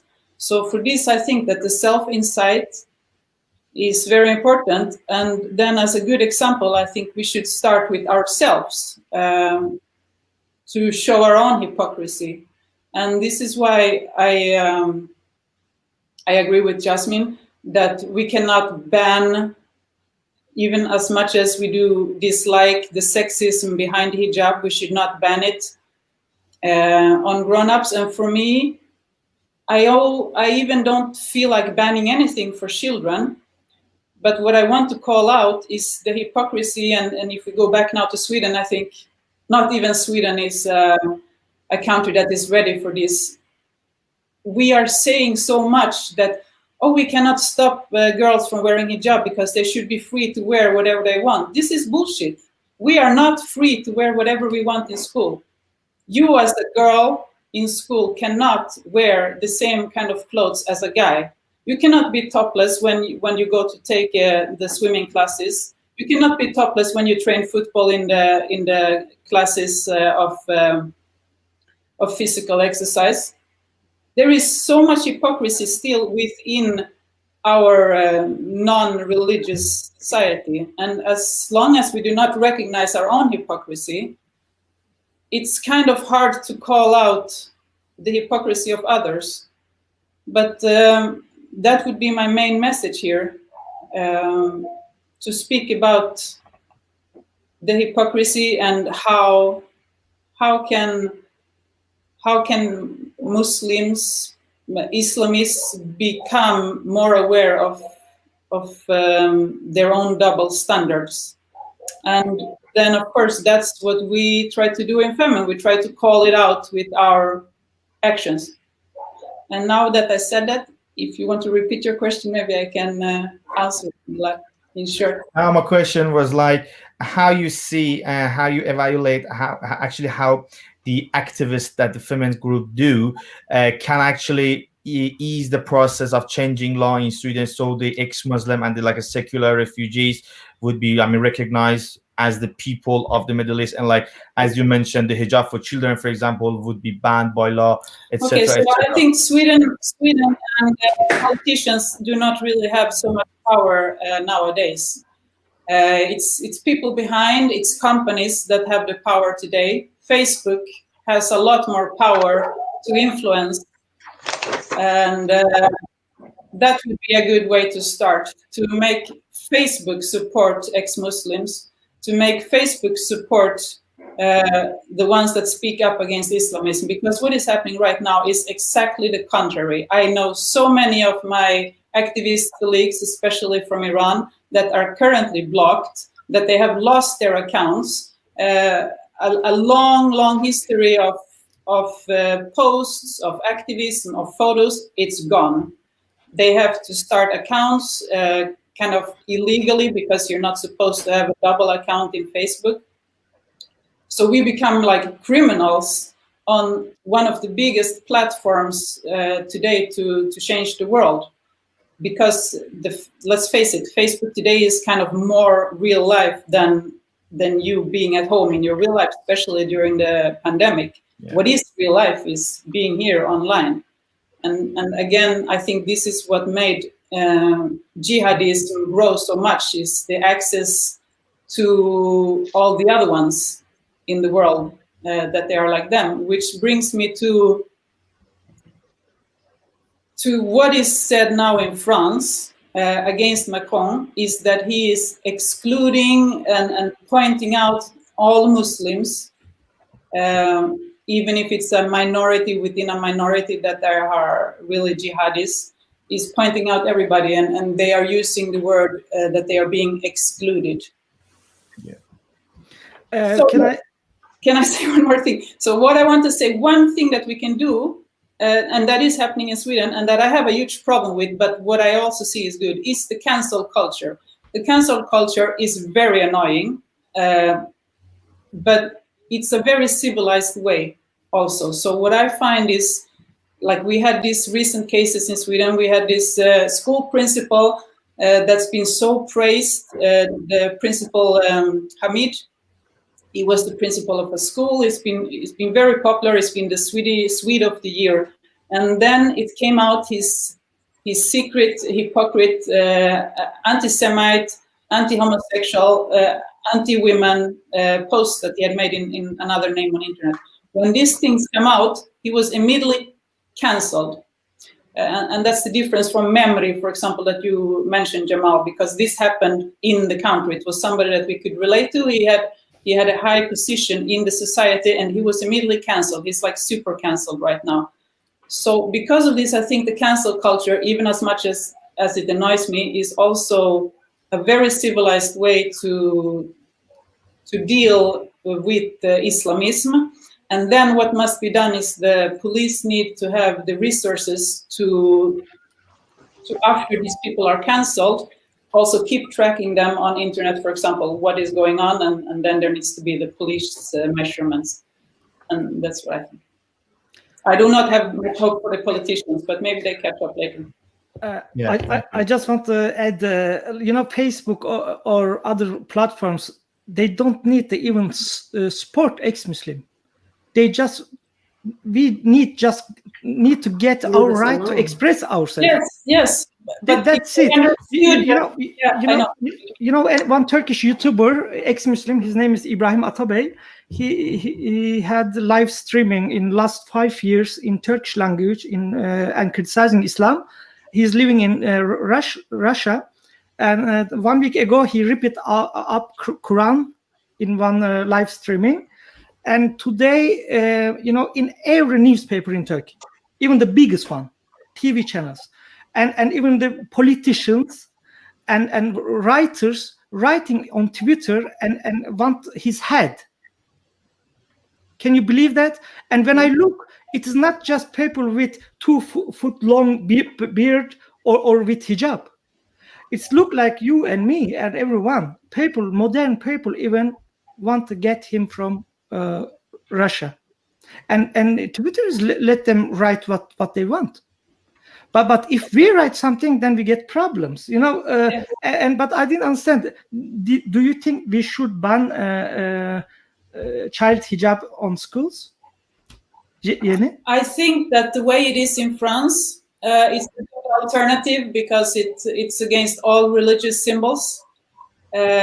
And that's the only way I think it's possible. I don't know about your countries, but in Sweden it's not as easy as in France, because we do not have the laïcité, the secularity as a part of the constitution. We are supposed to be secular, but we're not. So it's a little bit further to reach. But I believe it should. The symbols, I can understand it, but for me the fundamental focus in all of this is that I'm also in the bottom like a child rights activist, because I believe that children are treated as inferior with not their own rights. So that's my problem with forbidding. But in any case, specific, only when I'm talking about child hijab, really, it should be banned immediately, actually, because if a boy is not allowed to wear other things, anything inside the classes. Yes, but this is the huge topic, if you're talking about children right. But of course, it will be. I mean, it's religion free it have to be 18 years old, you know, like smoke or alcohol. It have to come. I believe it will come one day, that it will be age. Like you cannot oppose your dogmas to the children, like circumcision, like FGM. I would prefer to see that boys go with headscarves and girls go topless even when they're 10 years old. I would prefer that biodiversity as a solution. Yes, but you know, I don't like the red herring or go around. Or children are suffering. Okay, children don't know why they use this hijab. Their mother don't know. Ask them why they use this. You know why they use. I think they know hijab. Actually, you know, let me say one thing. You know, they are talking about liberals and left wings and everyone who are very proud of their past time, talking about hate speech. You know, hijab even one hate symbol. Hijab says you that you are an whore. I am the good one. I will go heaven. You will go hell. If you want to talk about hate speech, you know, other thing I'm not saying to you. Even more so, if I can just add something extra there too. Islam also says that a Muslim girl cannot be taken as a sex slave. A non-Muslim girl can be taken. And so that's why a Muslim needs to cover her hair so that she is protected, because she's protected from rape in the way that one that does not cover her hair is not protected. Okay, sorry, Jamal, go on. No, it's okay. I will maybe my last verse. Maybe my last verse. I just want to, before I forget, you know, it's not about all hijab or something, but I now in Norway they are talking about hate speech and new laws about hate speech. I just want to read something here. If I write one chronicle article today and send to the New York Post, to all the Swedish newspaper, all the Norwegian newspaper, everyone, I think it will not be accepted even from one of them if they are not the right things. Listen why. I'm just telling you. Islam is, if I write this, Islam is the most ridiculous, the most absurd and bloody religion that has ever infected the world. The Quran is the book written by idiots, taught to young children to read by hard to praise morons. Muhammad preaches only slavery and submission. In Islam, neither morality nor religion comes into contact with reality at any time. Muslims are only triplets who, when they cannot explain anything, run back to the will of Allah. This is really a ridiculous way to express ignorance. Yeah, no okay. sensible I'm finished. Let me. No sensible person can believe in Islam. True Muslims are made to be slaves. After coming in contact with religious Muslim, I always feel the need to wash my hands. Islam is an illusion, and I get its strength from the fact that it falls into our instinctive desires. Yes. Do you know, every word I read right now, it is not mine. It is Voltaire, it is Jacques Rousseau, it is Nietzsche, it is Spinoza, it is Freud. All right, Jamal, let Jenny answer. I want to say this. Just a second. This is the Enlightenment philosophers write about Christianity, Christian, and Jesus and the Bible. I just changed it. Jesus with Muhammad, Christians with Muslims. Can you believe that? If this means that if I write this article today and putting all the Voltaire, Spinoza, Freud and comments in it and send to this newspaper, they will call me hater. This means they call even their philosophers haters, which give them to freedom. We are dealing with a lot of things. So I mean is that we need to wake up. Not mix everything, but when we focus one thing, just talk about this thing. Because if we will talk, then we have to talk colony, slavery. Yeah, I think we got your point. I think it's Jenny. Let's just Jenny talk for a couple of minutes.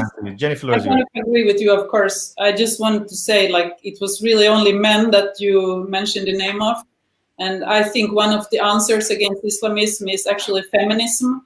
I think Islamism is an ideology, feminism is an ideology, but this is ideology that I believe is the answer to a lot, even if there is a lot of division within feminism. But anyway, it's a good answer to Islamism. And about the children, I do, yes, believe that they know, because I have been working with Muslim children, young Muslim children, and I have seen their faces when young girls of 6 years old are told, not only even by their brothers, but the friend of their brothers, like, why are you wearing a red dress? Or I've been with their mothers when we are by the beach, and they are all with the hair free because it's just young boys there. No boy is older than 9 or 10 or whatever. Yeah. And then suddenly comes some Swedish men there, or men, and all the women cover themselves and start screaming the way I see other people screaming about spiders. Of course, it affects the children, but from an early age, I see it in the girls, how they feel the injustice, but they don't have the support to get out of it.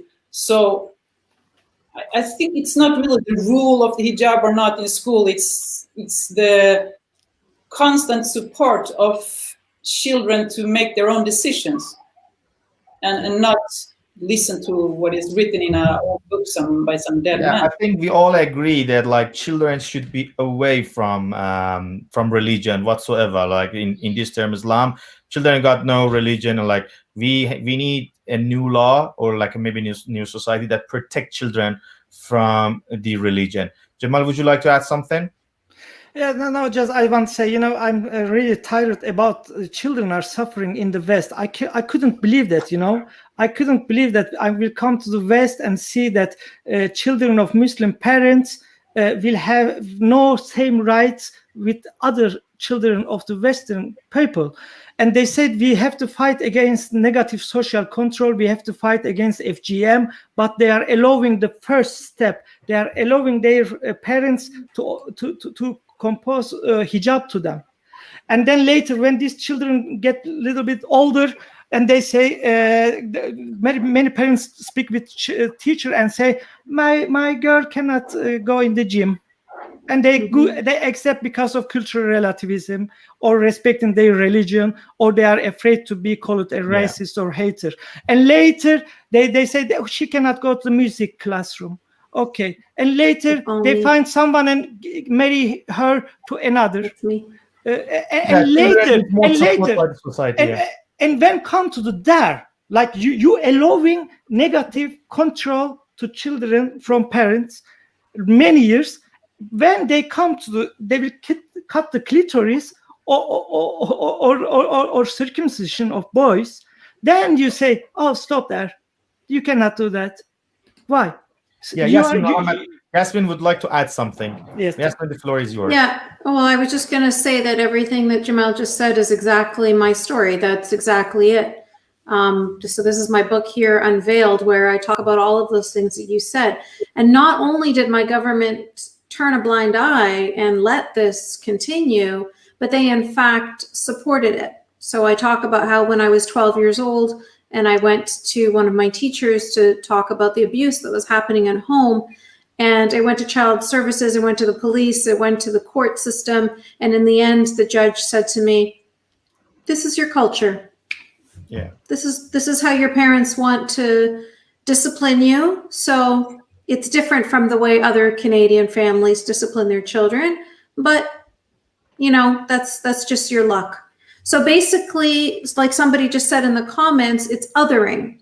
So the othering is not only happening as Muslims, we're always raised, there's us and there's the non-Muslims, right? There's the good people and the bad people. There's the others, there's the enemies. So that's the lessons I was getting at home. But also in my society, they were also othering me. In my secular society of Canada, they also made me an other.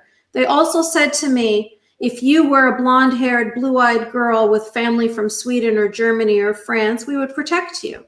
We would protect you from your family.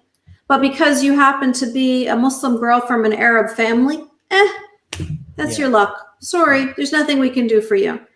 And it's exactly the same thing with FGM. FGM is all over rampant, all over Europe and North America. If it was a blonde mother cutting off the clitoris of her blonde daughter, that woman would be in prison. Yeah. But when it's Somalis, Egyptians, it doesn't matter. Nobody sees it. It doesn't matter. These brown girls are not as important. Their physical disfigurement somehow is less painful. You know, they don't recognize us as human beings. Why are we valued any less than anybody else? They think that through their moral relativism or through their cultural relativism that they're helping, but they're not. Yeah, they're making things worse. They're creating more victims. I think that's also, like, you know, can be seen as a sort of racism, like an upside down racism, like racist, far right are somehow racist, and like a far leftists or like a multiculturalist are somehow racist against the secular refugees. Mina Ahadi would like to say something. I'm going to translate a couple of sentences. Mina, the floor is yours. خیلی مهمه به نظر من. این یه بحث مهمیه در مورد حجاب کودکان. فقط آخر این جلسه میخوام بگم ما باید یه کارایی بکنیم. مثلا ما در آلمان یه کمپین داریم برای ممنوعیت حجاب کودکان. 100,000 امضا اگه جمع کنیم پارلمان آلمان مجبور این رو در دستور بذاره و امیدوار ممنوعش بکنه. I think it's really important that we understand the children got no religion whatsoever. We have to consider and we have to think what we're supposed to do and what we can do to change the law.